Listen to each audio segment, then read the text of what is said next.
A couple weeks ago, I installed this well light down there because it was a little dark. Oh, hey chickens. How are you guys doing? It was a little dark for coming out here into this carport, just so you get an idea. I know it's a little bit run down, but it's real dark out here and hard to see. So I installed this. There's the transformer that I'm using.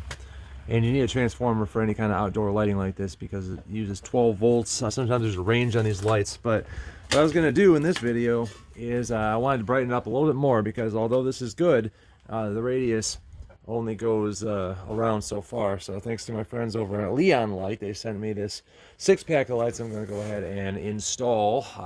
You can, if you don't want to, if you got different kind of lighting than this, you don't have to watch the part where I talk about this. I'm going to start by going over the details specifically with these lights, and then I'm going to go ahead with the entire install of routing my cable. I was going to have it going from the transformer up along there and then down to the main channel.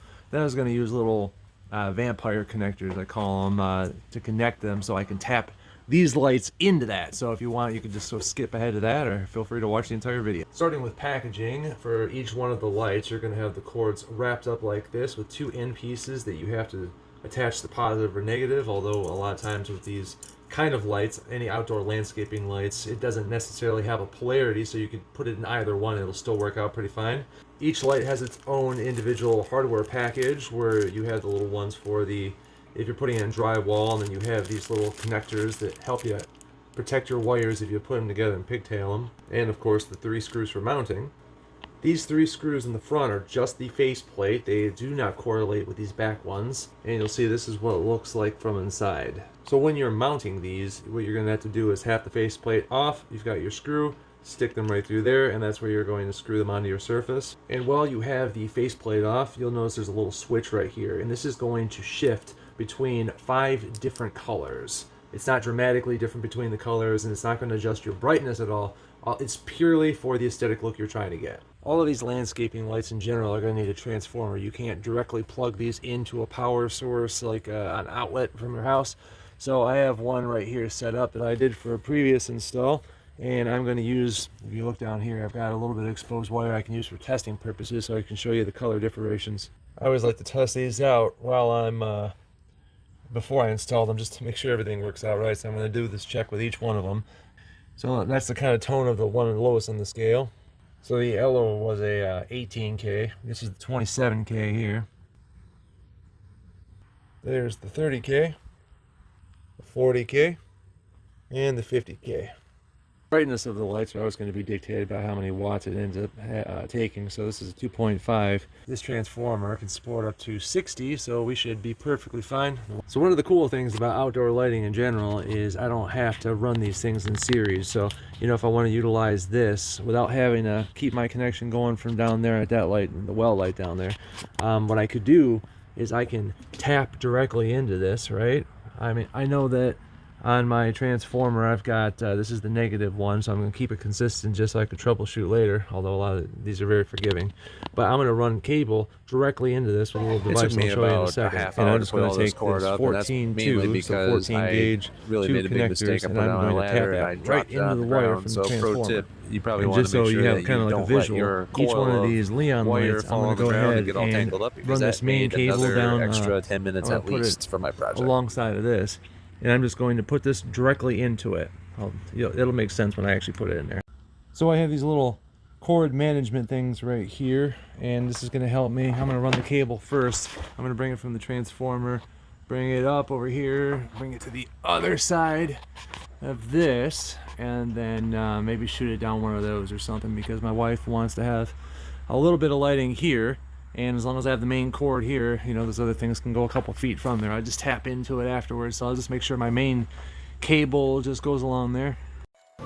Hey, this is Adam from the future. I just wanted to say that every single thing that I have in this video, from the wire to the connectors, anything that I use, they are provided in the description and in the comments in case you're interested. They are affiliate links, so I will get a small commission on that, but feel free to use any way to get it if you want. I just want to be as informative and helpful as possible. Okay, so I routed it all the way that way. That way I can put some lights on this side. And as we go over there, you can see it goes under a little bit. comes through here so I can have something to tap into, and that's going to be as far as I'm going to end up going. And then this should give me plenty of lighting. I'll put a couple there. We'll just tap into that line. So I just got these devices in. These are actually going to help me out a lot. This is going to help me tap into the line. Let me show you how they work. So you unscrew this area. There's a little sharp spike at the bottom. So what you're going to do is you're going to put one side of the wire, so the negative or the positive, you can put it in there, and this is going to pierce through. And then there's a little metal part right up there that you're going to attach your wire to. So here's my light right here. I'm going to untangle this. These wires are just the ends of this, right? You're going to have two different ones there. So I'm going to attach one of these on each one of those. I'm going to show you how. So this is the part with the spike, and this is the part that you attach it with. I'm going to unscrew that. I'm going to take this part, and I'm going to put it on there like that.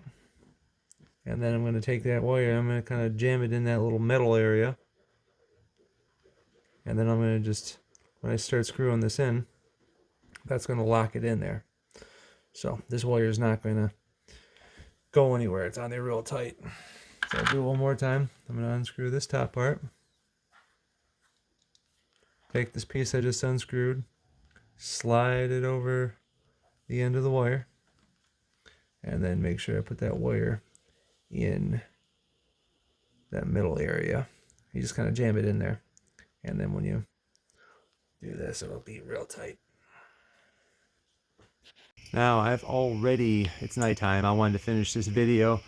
I've already installed 5 of the 6 lights in this pack. The audio cut out, so I'm just going to summarize. A decent amount of light. So when you have your split wire, so right, it's a 14 to 14 gauge, 2 connectors, you're splitting the 2 connectors. You take one of the connectors, you put it in between the slots on the part that you unscrewed from where the spike is on the opposite end, and then what you do is you screw it on there, and that makes the contact point. See how it's kind of dark? Just because you're not going to be able to see it up there, what I'm going to do is I'm going to take my razor blade and I'm going to just slice in the middle of those, because these are just kind of loosely held together for manufacturing to keep them all nice and tight. But I'm going to separate it so I have this coming out and this coming out. You'll be able to see that much. So like right here in the area I'm going to use, so I separated them. You have one here, one there. Next one I'm going to do Looking back at the video, I'm seeing that the camera shifted just a little bit down while I was trying to install this one, but it's super simple. There's just 3 holes. You do need to remove the faceplate first of each light, but there's 3 holes in the back. You have the screws that I showed you, and you just screw it to any flat surface like you would anything.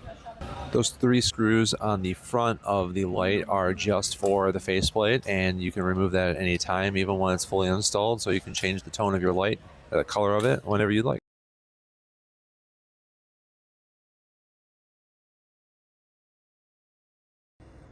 Okay, so I've done it with the final light, and let me shine light on the situation here. You can see we got our gap. You split it into 2, and then I put one on one on the other, and these are just the ends of this light.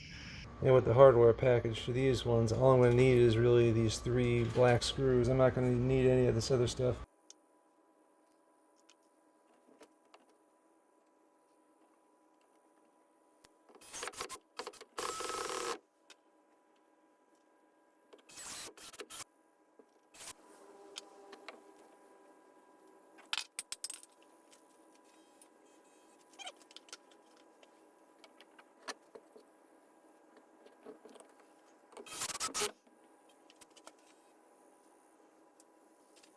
So this is what the finished project looks like. Never mind that Mallory light over there. That's a 5 watt. These ones are 2.5. I was trying to go for a not so overpowering lighting. The goal is to make it so we can see into the carport, but not so much where we're going to be blinded. So I feel it's doing a good job like that. If you look up, you don't get too blinded by it. It's just reflecting off of the metal at worst. So that's a decent amount of light. They're easy to install. And for context, this is what it looks like without any lights. So it's impossible to see. It is the literal difference between night and day.